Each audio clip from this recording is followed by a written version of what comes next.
Откако станавме северномакедонци со северномакедонски партии, сега добивме и северномакедонски претседател, барем според CNN, така најголемата и најгледана американска телевизија го потпиша македонскиот претседател.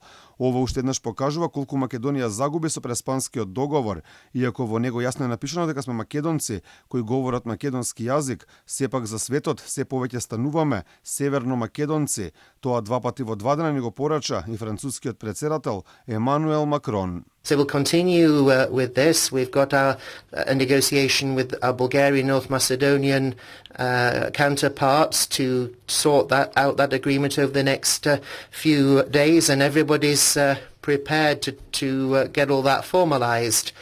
I'd like to thank the Bulgarian Prime Minister, coalition partners, opposition parties who actually voted that through.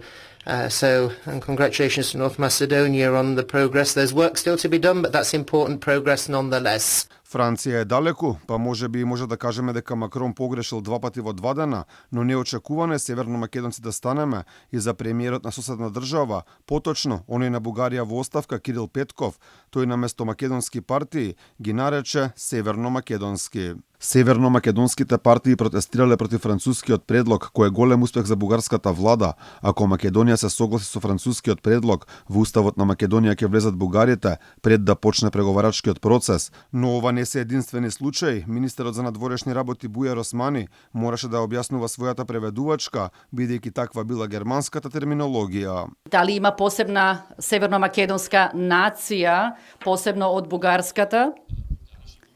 И дали постои бугарско малцинство? Оти тоа би значило дека постои и посебна северно-македонска нација.